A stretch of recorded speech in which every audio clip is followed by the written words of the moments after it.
এই গল্পটা জাইদের, একজন সাধারণ শান্ত স্বভাবের মানুষ, যে শুধু তার দাদার রেখে যাওয়া স্মৃতিগুলো বাঁচিয়ে রাখতে চেয়েছিল।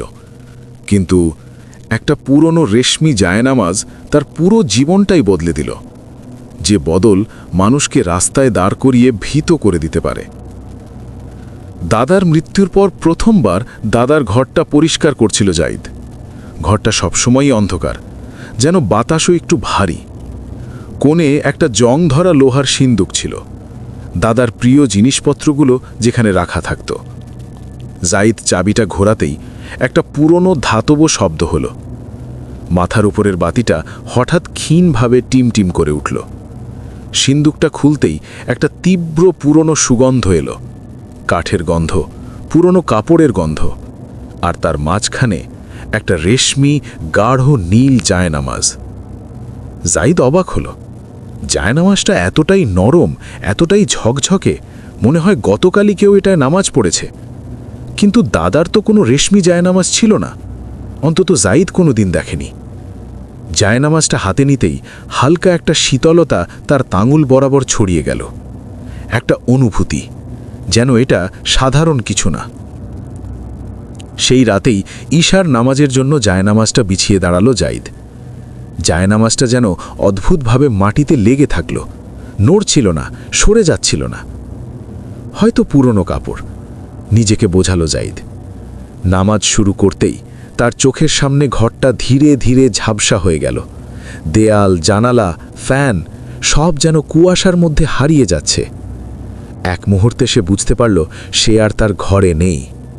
সে দাঁড়িয়ে আছে একটা অন্তহীন মরুভূমির মাঝখানে। কোনো শব্দ নেই, বাতাস নেই, মাটিতে শুধু অসংখ্য পদচিহ্ন। কিন্তু সবচেয়ে অদ্ভুত জিনিসটা সামনে ছিল।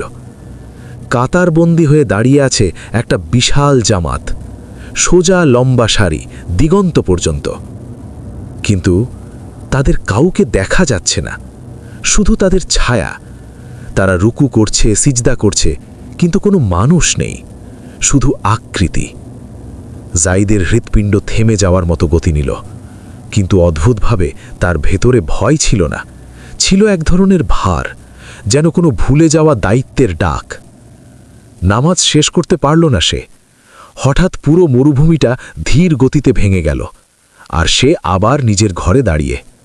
ঘড়িতে দেখল মাত্র 2 মিনিট গেছে, কিন্তু তার অনুভূতি সেটা যেন 1 ঘন্টা কাটিয়েছে কোথাও। পরদিন পুরো দিন জাইদ অন্যমনস্ক ছিল। সময় পেলেই সে জায়নামাজটার দিকে তাকিয়ে থাকত। রাতে আবার দাঁড়ালো নামাজে। এবার সে প্রস্তুত ছিল, কিন্তু এবার মরুভূমি আরও কাছে লাগছিল, আরও স্পষ্ট। বালুর দানা পর্যন্ত দেখা যাচ্ছিল। সেই অদৃশ্য জামাত এবার একসাথে তাকবীর বলল, যা শুনে জাইদের বুক কেঁপে উঠল। অদৃশ্য কণ্ঠ, কিন্তু একসাথে, যেন 1000 লোক। তার কান ঝিঝি করে উঠল। নামাজ শেষে আবার ভেঙে গেল সবকিছু। তৃতীয় দিন জাইদ চলে গেল গ্রামের পুরনো মসজিদের ইমাম সাহেবের কাছে। দাদা তাকে খুব সম্মান করতেন। জাইদ ধীরে ধীরে সবটা বলল। ইমাম কিছুক্ষণ চুপ করে রইলেন, তারপর বললেন, তোমার দাদা ছিল একজন তাহাজ্জুদের মানুষ, জীবনে এক নামাজও ছাড়েনি। জায়নামাজটা সম্ভবত তোমার কোনো মানত বা কোনো আমলের সঙ্গে যুক্ত। জাইদ জিজ্ঞেস করল, তাহলে এই মরুভূমি, এই অদৃশ্য জামাত? ইমাম খুব শান্ত গলায় বললেন, যারা জীবনে নিয়মিত জামাতে নামাজ পড়তে পারেনি, কখনো কখনো আল্লাহ তাদেরকে অন্য রকমভাবে তার দরবারে দাঁড় করান। তোমার দেখা জামাত মানুষ নাও হতে পারে, তারা হতে পারে এমন রূহ যাদের আমল কেবল নিজের নিকট রাখেন। জাইদের গায়ে হঠাৎ কাঁটা দিয়ে উঠল। সেদিন রাতে জাইদ জেনে বুঝে দাঁড়ালো সেই রেশমি জায়নামাজে। তার চোখে দৃঢ়তা। আজ সে জানতে চায় সত্যটা।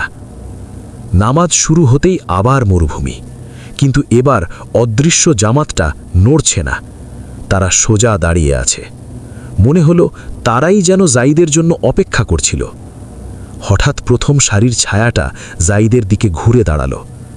তার কোনো মুখ নেই, কিন্তু এক অদ্ভুত শান্তি ছড়িয়ে পড়ল চারদিকে।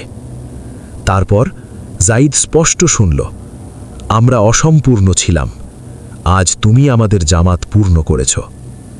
হঠাৎ পুরো মরুভূমিটা আলোর মতো ভেঙে গেল। এবার আর কুয়াশা না, বরং নরম উজ্জ্বল আলো। আর সেই আলোর মাঝখানে যায়েদ দেখতে পেল একটা পরিচিত ছায়া, তার দাদা। শুধুই ছায়া, মুখহীন, কিন্তু শরীরের ভাষায় একটা সান্ত্বনা ছিল। দাদা হাত তুলে দোয়া করলেন, তারপর সব ধীরে ধীরে মিলিয়ে গেল।